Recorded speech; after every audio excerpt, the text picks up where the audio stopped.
Hello दोस्तों, welcome to our YouTube channel Bharat ITI job में मैं आकाश कुमार देश के सभी युवा पीढ़ी सभी इंजीनियरों का इस चैनल पे मैं स्वागत करता हूं। आई होप कि आप लोग स्वस्थ होंगे और अच्छी तरह से तैयारी कर रहे होंगे। देखिए, आप लोग का मैं सिलेबस के अकॉर्डिंग में चल रहा हूं। जैसे कि आप लोग का पहला चैप्टर है क्या, AC मशीन बाइंडिंग, उसके बाद अल्टरनेटर है, उसके बाद आपका सर्किट ब्रेकर है, DC ड्राइव है, उसके बाद इल्यूमिनेशंस है, आपको डोमेस्टिक वायरिंग है। तो ये सब चीज़ आप लोग का मैं लेके चल रहा हूँ। तो पहले जो जो बाइंडिंग से AC मशीन बाइंडिंग, इससे क्वेश्चन जितना बनता है 200 बने, 300 बने, 400 बने, जितना क्वेश्चन होगा मैं इसको टच करवाऊंगा। उसके बाद से अल्टरनेटर पर चला जाएगा, उसके बाद से आपको डोमेस्टिक वायरन, DC ड्राइव और सर्किट ब्रेकर, ये सब जो आपका सिलेबस है 18 चैप्टर है। आप लोग का 18 चैप्टर बीपीसीएल का है। इससे टेक्निकल वाला टेक्निकल में ओनली फॉर टेक्निकल से 18 चैप्टर से आएंगे। ऐसे तो आप लोग का 43 चैप्टर है कुल, लेकिन आप लोग का क्या है 18 चैप्टर से ये पूछा जाएगा। तो मैं इसको पूरा टच कर देता हूँ जितना क्वेश्चन बनते हैं। तो देखिए, ये क्वेश्चन इससे भी पूछे जा सकते हैं। किससे? ये किस ग्रुप में कौन आता है, किसका हम लोग अचालक पदार्थ किस में यूज करते हैं, बाइंडिंग हम करते हैं तो किस में कितना टेम्परेचर सहनशीलता होता है, किसका टेम्परेचर कितना सहनशीलता होता है, किस में कौन आता है, कौन कैटेगरी में कौन आता है। जैसे वाई में क्या है, वाई में 90 डिग्री सेल्सियस तक सहनशीलता होता है। तो वाई में कौन कौन अचालक पदार्थ आते हैं, जैसे कि सूती, रेशम, सामान्य, कागज, ये वाई में आते हैं। तो उसी के प्रकार से 7 गो है, ये YAEBFH, ये तीनों याद रखना है आप लोग को। ये सी जो ग्रुप सी में आता है, ये 200 से 250 तक ये ग्रुप सी में आता है। तो इसमें क्या है, अब्रक, चीनी मिट्टी, कांच और क्वांटज तथा इनमें से बने सभी पदार्थ, मतलब कि ये ग्रुप सी में आते हैं। तो 200, 220 और 250 आते हैं। ठीक है, तो हम लोग पूरा इस पर बात करेंगे। थोड़ा सा वीडियो बनेगा इसका 3-4 मिनट का, तो आप लोग देख लीजिए, इसको ध्यान में रख लीजिएगा। क्या है, नोटबुक बना रहे हैं आप लोग, तो नोटबुक में भी सब लिख लीजिएगा। देखिए, वाई क्या है, वाई ये ग्रुप सी में आता है। ठीक है, और ये किसमें, इसमें कौन कौन सा मचालक आता है और किसका यूज करते हैं हम लोग, तो सूती, रेशम, सामान्य, कागज, ये ग्रुप ए में वाई में आता है, सॉरी। ठीक है, उसके बाद ए में देखिए कौन सा है, 150 डिग्री सेल्सियस तक इससे सहनशीलता होता है। और ये किस में आता है, ये आता है सूती, रेशम, तेल में भीगा कागज। तेल में भीगा कागज के मतलब समझिए, तेल में भीगा कागज मतलब जो लेदराइट पेपर या तेल में भीग गया कागज को हम उस पर भी हम लपेटते हैं, तो वो आता है इसमें 150 डिग्री सेल्सियस में। ठीक है, और ई में कौन आता है, तो ग्रुप ई का कितना सहनशीलता होता है, सुरक्षित, ये 120 डिग्री सेल्सियस होता है। ठीक है, ये किस में आता है, तो लेदराइट पेपर, ग्लास, एस्बेस्टॉस, इसमें आता है। ठीक है, और ये ध्यान रखिएगा 130 और 155 ये दोनों का सेम होता है, दोनों का सेम है। देखिए ये क्या है कि अब्रक, फाइबर ग्लास, एस्बेस्टॉस, इसमें भी 130 में और 155 ये लास्ट है, 155 130 दोनों में अब्रक एकदम सेम टू सेम होगा। दोनों में सामान्य ये होता है, यूज किया जाता है, दोनों इसी में आता है। ठीक है, 130 से 155 तक समान अब्रक, फाइबर ग्लास, एस्बेस्टॉस, अब्रक, फाइबर ग्लास, एस्बेस्टॉस दोनों में एक ही है। ठीक है, एच में थोड़ा हाई बढ़ जाता है, इसमें थोड़ा मटेरियल बढ़ जाता है, पदार्थ का चालकता थोड़ा बढ़ जाता है इसमें। ठीक है, इंसुलेटिंग मटेरियल का पावर थोड़ा बढ़ जाता है। देखिए, इसमें 180 डिग्री सेल्सियस में कौन आता है, ग्लास, एस्बेस्टॉस के मिश्रण के बने पदार्थ। ठीक है, ये इसमें आता है। ओके, और 220, 220, 250 ये ग्रुप सी में आता है।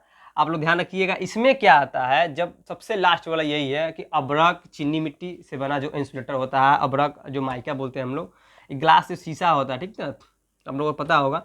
तो ये क्या है, अब्रक यहाँ से जो बनता है माइका होता है, या चीनी मिट्टी से कांच, क्वांटज तथा इनमें से बने पदार्थ, मतलब कि ये सबसे बने जितने भी पदार्थ आते हैं ये अचालक में यूज किए जाते हैं, तो वे सब ग्रुप सी में आते हैं। ठीक है, जो pin type insulator, cycle Spencer type insulator, जो साइकिल टाइप इंसुलेटर जो होते हैं, स्पेंसर जो भी होता है, डिस्क टाइप इंसुलेटर, ये सब जो इंसुलेटर यूज किया जाता है जो चीनी मिट्टी का बना होता है। ठीक है, तो वो सब चीज़ में ये किस में आता है, ये यही सब में ग्रुप सी में आता है। ठीक है, आप लोग आएगा क्वेश्चन तो आप लोग मार दीजिएगा। चलिए अब आगे क्वेश्चन देखते हैं हम लोग, ऑब्जेक्टिव टाइप क्वेश्चन जो है सॉल्व करते हैं। इसको लिख लीजिए। आइए क्वेश्चन देखिए, 16 नंबर क्या पूछा गया है कि वह आंकड़ा जो AC स्टेटर 15 तक मैंने टच करवा चुका हूँ, आप लोग जाके देख लीजिएगा AC बाइंडिंग का। 16 से आज होगा, 15 को क्वेश्चन आज भी टच करवा देंगे। ठीक है, तो क्या है पूछ रहा क्वेश्चन कि वह आंकड़ा जो एसी स्टेटर के कुंडलन या पुनः कुंडलन के पहले ज्ञात होना चाहिए, ध्रुव की संख्या और कला संयोजन, मतलब पोल की संख्या और फेज अंतराल, ठीक है, फेज कनेक्शन, और या ध्रुव डिग्री मतलब इलेक्ट्रिकल डिग्री, देखिए इलेक्ट्रिकल डिग्री इंग्लिश में भी लिख दिए ताकि आप लोग समझ में थोड़ा, शक्ति हानि मतलब पावर लॉसेस, या कला विस्थापन यानी कि फेज डिस्प्लेसमेंट। क्या होगा इसका जवाब दीजिए। 17 नंबर क्वेश्चन हमें जवाब दीजिए कि पूछा गया आपसे कि निम्न में से किस बाइंडिंग में कॉइल के शुरुआती और आखिरी किनारों कई कम्यूटेशन सेगमेंट एक दूसरे से जुड़े होते हैं, बताइए क्या होगा।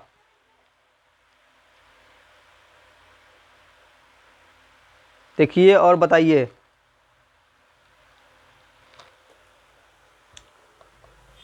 क्या होते हैं बताइए बताइए बताइए।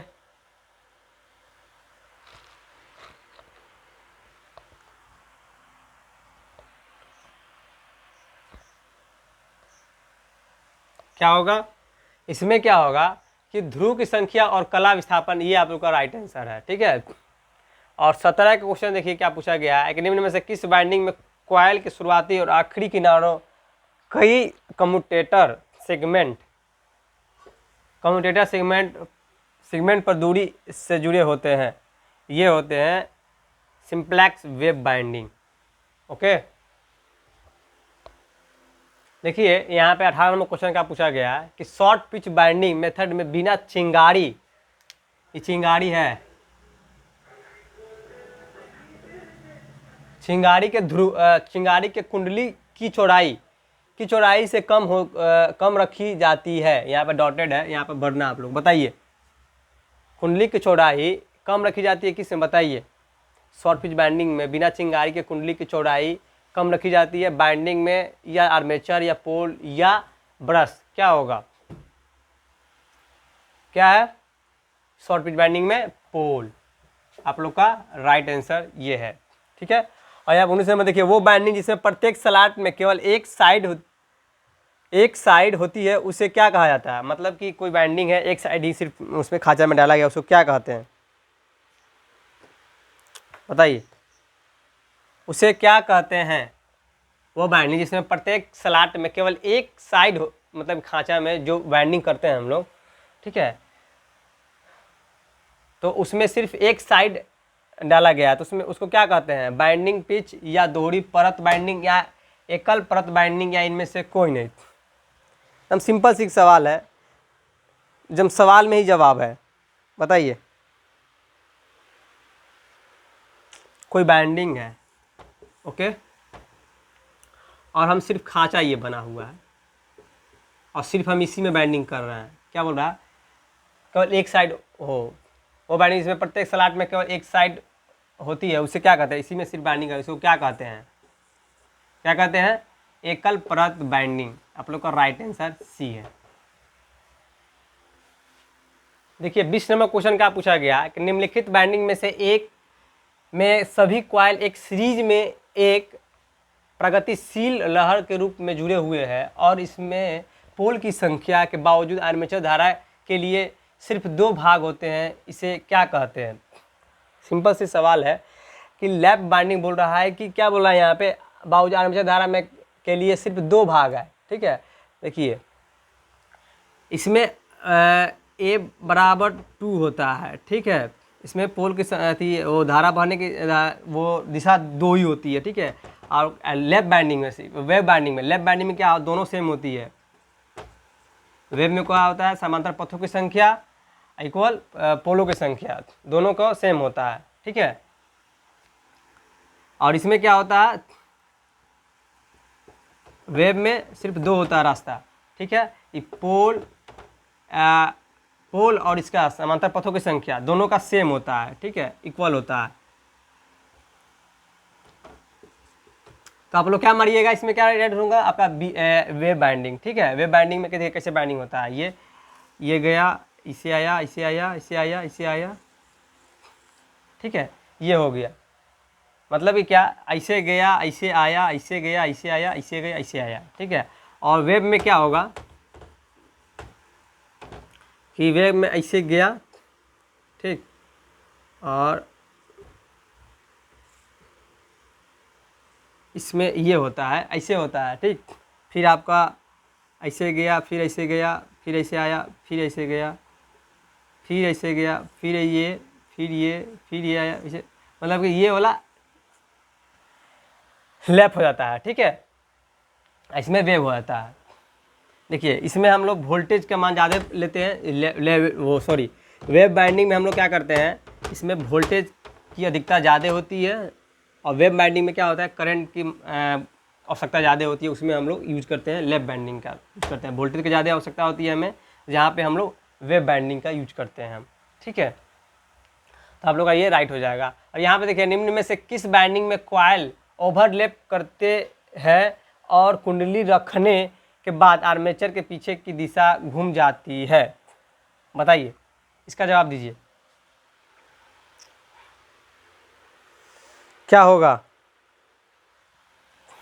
क्या पूछ रहा है कि निम्नलिखित में किस बाइंडिंग में कॉइल ओवरलैप, ठीक है, क्या होगा इसमें, निम्नलिखित में से किस बाइंडिंग में कॉइल ओवरलैप। मैं आप लोग को पहले ही समझाया हूँ कि ये बाइंडिंग, जैसे कि आप लोग को मैं समझाया हूँ कि ये ऐसे आएगा, फिर एक दूसरे पर चढ़ा होता है। देखिए यहाँ पर बोला ओवरलैप करते हुए और कुंडली रखने के बाद आर्मेचर पीछे की ओर दिशा में घूमता है, ठीक है। तो ये आप लोग का यही वाला मैंने आप लोग को समझाया था कि ये आप लोग का बाइंडिंग ओवरलैप होते हुए ऐसे ही ये बाइंडिंग होते चला जाता है, ठीक है। तो यही इसी को बोल रहा है। तो ये कौन सा बाइंडिंग हो गया, आप लोग को दिया गया है लैप बाइंडिंग, ठीक है। आप लोग का राइट आंसर क्या हो जाएगा, ये हो जाएगा। देखिए क्वेश्चन क्या पूछा गया है 22 नंबर, कि विद्युत बाइंडिंग में निम्नलिखित में से किस विसवाहन मतलब इंसुलेटिंग मटेरियल मतलब सामग्री का उपयोग किया जाता है। विद्युत सामग्री में निम्नलिखित में से किस इंसुलेटिंग सामग्री का उपयोग किया जाता है, रबर का, पेस्फान का, फाइबर ग्लास का या संगमरमर का, ठीक है। रबर तो पहले ही काटिए, रबर तो गल जाएगा, पेस्फान आपका हो गया, उसके बाद फाइबर ग्लास तो इसको भी काटिए, ये भी नहीं आएगा, संगमरमर ये भी नहीं होगा, आपका बच गया क्या, पेस्फान। आप लोग का राइट आंसर बी है, ध्यान रखिएगा, ठीक है। कि विद्युत बाइंडिंग में से किस, मतलब पहले आप लोग क्या करना है कि वहाँ पे ऑप्शन के हिसाब से आप लोग मारिएगा, ऐसा नहीं कि नहीं मारिएगा, कुछ भी मार दीजिएगा, चाहे क्वेश्चन पहले देख लीजिएगा इससे बेटर कौन होगा, ठीक है। ऑप्शन में अगर रहेगा तब मारिएगा। और यहाँ पर 23 नंबर क्वेश्चन देखिए, एक विद्युत के तहत कई स्लॉट में वितरित ईएमएफ मतलब इलेक्ट्रिक मोटिव फोर्स के वेक्टर के योग तथा प्रेरित ईएमएफ के अंकगणित योग का अनुपात क्या होता है, बताइए। यहाँ पे डॉटेड है, इसको भरना है आपको। क्या, पिच फैक्टर या डिस्ट्रीब्यूशन फैक्टर,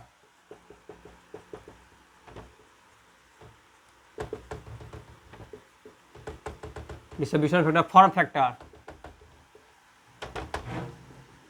फैक्टर या कॉइल स्पान फैक्टर,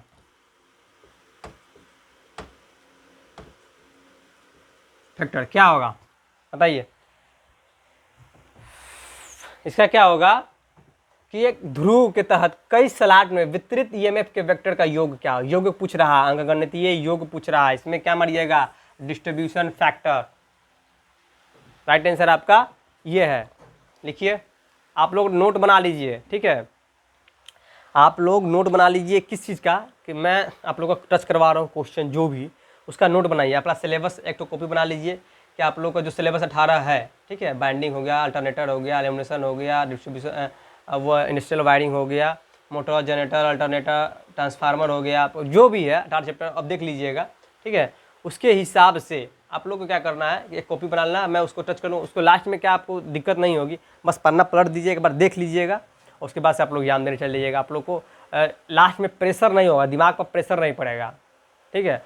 उसके बाद से फिर आगे मतलब ये सिलेबस पूरा क्लियर, उसके बाद से फिर मैं अलग टॉपिक पे भी बात करूँगा। पहले मैं आप लोग का सोच रहा हूँ पूरा पहले क्लियर कर दूँ, उसके बाद से क्या होगा, आप लोग का ऑब्जेक्टिव पूरा मिक्स वाला भी मरवाएंगे। पहले अभी लेक चल रहा है, आप लोग का कमेंट था सर मेरा पहले सिलेबस क्लियर कीजिए, उसके हिसाब से फिर मैं आप लोग का क्लास लूँगा, क्या मिक्स वाला भी चलेगा, पहले ये क्लियर कर लेते हैं, ठीक है।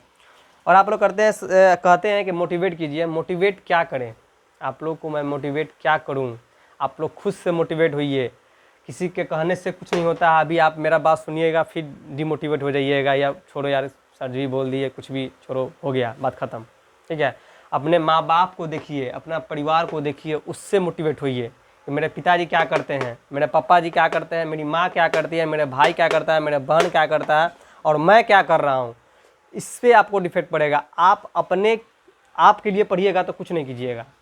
सोचिए कि हमारे ऊपर पापा जी हैं, ठीक है, डिपेंड, माँ है, बहन है, भाई है और रिलेशन है और यहाँ के गांव मोहल्ला है, ये सब पे सोचिएगा टॉपिक पे, तब आप पढ़िएगा। कि नहीं पढ़ेंगे तो पापा जी क्या होगा, 40-50 हज़ार 60 हज़ार रुपया जो खर्चा किए हैं पापा जी, तो कुछ उम्मीद लगाए होंगे ना आपसे कि मेरा बेटा कुछ करेगा तो घर का स्थिति ठीक हो जाएगा, बहन का शादी है, इससे मोटिवेट हुई है पापा जी हमारे क्या कर रहे हैं, ठीक है। इतना दूर जाते हैं वो काम करने, पंजाब में, हरियाणा में, दिल्ली में, मुंबई में, कई कई को तो स्टूडेंट विदेश भी गए होंगे पापा जी, भाई जी, तो उससे मोटिवेट हुई है। दूसरे के कहने से नहीं होता है, दूसरे से कह देंगे सुन लीजिएगा फिर दिमाग से निकल जाएगा। आपको खुद अपने आप से पूछना है कि हम कहाँ हैं और मेरा परिवार कहाँ है, उससे मोटिवेट हुई है, ठीक है। माँ से मोटिवेट हुई, माँ कितना स्ट्रगल करती है आप लोग के लिए, कितना पढ़ाई है लिखाई है, उससे पूछिए उसका दर्द क्या है, ठीक है। वो भी कुछ उम्मीद लगाइए कि मेरा बेटा 9 महीना आप लोग को पाली है, हम लोग को पाली है 9 महीना, तो उसको हम लोग को लास्ट में कर्ज देना है, चुकता करना है। मतलब दूध का कर्ज नहीं होता है, कहता है लोग ना कि दूध का कर्ज कभी नहीं चुकता है, सही बात है नहीं चुकता है। तो हम लोग को क्या करता है, चुकता तो नहीं कर सकते हैं लेकिन हाँ इतना तो कर सकते हैं ना कि वो मरते दम तक भी उसको एहसास हो जाए कि हाँ बेटा पैदा किए हैं, कोई मतलब कि हमें कोई मलाल नहीं है। मतलब होता नहीं है कि होता है कि यार ये तो मर जाता तो बेकार होता। क्यों कहती है माँ, क्योंकि आप लोग कुछ करते नहीं हैं, हम लोग कुछ नहीं कर पाते हैं लाइफ में, तो इधर उधर घूमते हैं, लफुआसिटी करते हैं, इसे करते हैं, तो माँ बोलती है, पापा जी बोलते हैं मर जाता तो ठीक था ये वो। तो आप लोग को उनका दिल से अनुभूति हो, अंदर से फीलिंग निकले कि हाँ बेटा हम पैदा किए अच्छा है, मतलब कि मेरा ख़ानदान को आगे ले जाएगा, ये नेक्स्ट जनरेशन में अच्छा आने वाला पीढ़ी में मेरा पोता पोती सब अच्छा होगा, बेटर होगा, ये अच्छा जा रहा, अच्छा रास्ता पकड़ लिया है, तो इससे मोटिवेट हुई है, ठीक है। और मैं क्या कहूँ आप लोगों को, यहाँ पर देखिए क्वेश्चन 24 में क्या पूछा गया है, एक पूर्ण कुंडली बाइंडिंग जिसमें कुंडली समूहों की संख्या प्रति फेज स्टेटर में कुंडली समूह की संख्या के बराबर होती है, वह संख्या उस संख्या से विभाजित होती है जो फेज की कुल संख्या को दर्शाती है जिनके लिए बाइंडिंग हुआ है, उसे बाइंडिंग को क्या कहते हैं, केंद्रिक बाइंडिंग, पूर्ण कुंडली बाइंडिंग या संतुलित बाइंडिंग या वितरित बाइंडिंग, ठीक है। वितरित में मतलब कि डिस्ट्रीब्यूशन बाइंडिंग क्या बोलते हैं, उसे हम क्या बोलते हैं। अब वही क्वेश्चन थोड़ा सा हट कर है कि यहाँ 25 नंबर, निम्नलिखित में से वह बाइंडिंग कौन सी है जिसमें प्रति फेज क्वाइल की संख्या मशीन में पोल की संख्या के बराबर होती है, उसे क्या कहते हैं, पूर्ण क्वाइल बाइंडिंग या कॉन्स्टेंटेड बाइंडिंग या हाफ क्वाइल बाइंडिंग या डिस्ट्रीब्यूटेड बाइंडिंग, बताइए। देखिए पहली बात आप लोग समझ लीजिए कि प्रति फेज क्वाइल की संख्या बटा पोल की संख्या अगर बराबर है उसी को क्या कहते हैं हम लोग, पूर्ण क्वाइल बाइंडिंग, मतलब कि फुल क्वाइल बाइंडिंग इसी को कहा जाता है, ठीक है। तो इसका राइट आंसर क्या होगा, दोनों तो क्वेश्चन सेम टू सेम, हल्का सा अंतर है, तो इसका भी सेम टू सेम वही है कि पूर्ण क्वाइल बाइंडिंग, ठीक है। क्वाइल की बाइंडिंग जो किया गया है और पोल की बाइंडिंग, पोल की संख्या के बराबर इक्वल है, दोनों बराबर है, तो उसी को क्या करते हैं पूर्ण, और उसमें कमी हो जाएगा तो उसे हाफ बाइंडिंग कहते हैं, ठीक है। तो इसका भी राइट आंसर क्या है, पूर्ण क्वाइल बाइंडिंग, और इसका क्या है आप लोग का पूर्ण क्वाइल बाइंडिंग, इसका भी आप लोग का पूर्ण कुंडली बाइंडिंग, इसका भी बी है, इसका ए है, ठीक है। लिखिए इसका जवाब दीजिए।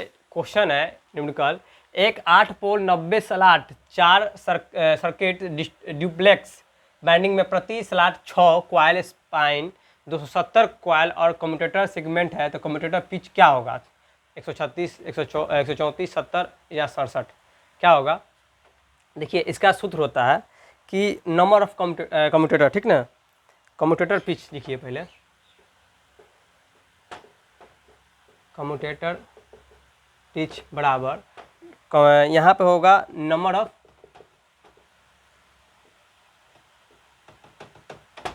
कम्यूटेटर सिगमेंट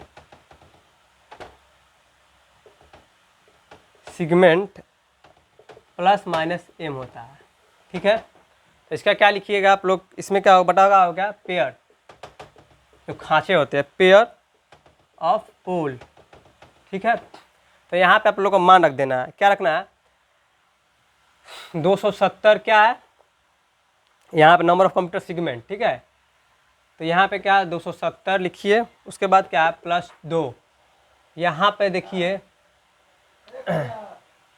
प्लस माइनस यहाँ पे क्या है, यहाँ पे 2 यहाँ पे दिया गया है, यहाँ पे क्या होगा 270 + 2, ठीक है। ये और नंबर भी होता है, आप लोगों को मैं बताता हूँ, बटा 4, और यहाँ पे क्या हो गया, काटिएगा तो 68 आ जाएगा, ठीक है। और बात करते हैं कम्यूटेटर पिच ऑड होता है, कम्यूटेटर पिच ऑड नंबर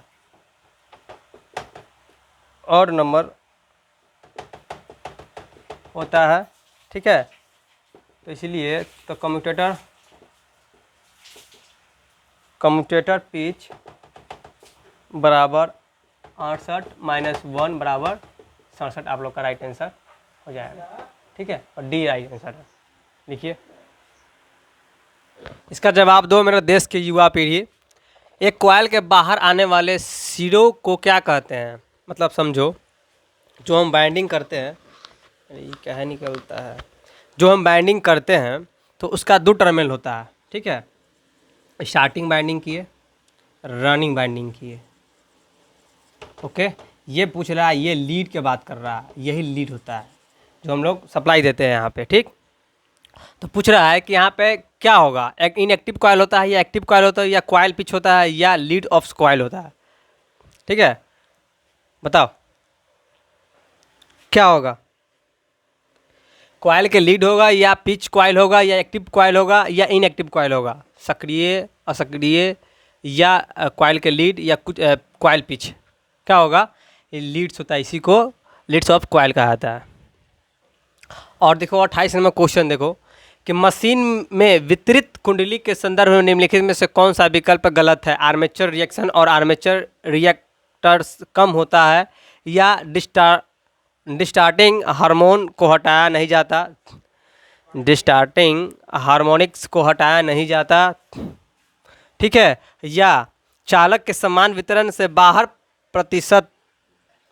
प्रशीतन मदद मिलता है, ये होगा, या प्रेडिक इंड्यूज ईएमएफ का वेव फ्रॉम अधिक साइनोसॉइडल प्रवृत्ति का होता है। साइनोसोडल समझते हैं कि नहीं, साइनोसोडल,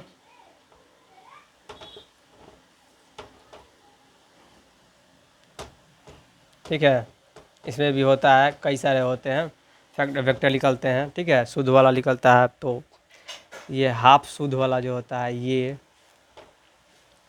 ठीक है, ये वेव फॉर्म होता है। तो आप लोग को जब ऐसी सर्किट पढ़ाएंगे तभी सब बताएंगे। तो इसका क्या होगा कि डिस्टार्टिंग हार्मोनिक को हटाया नहीं जाता, यही आप लोग का राइट है, लिखिए। इसका जवाब दो, 29 का जवाब दो हम गए।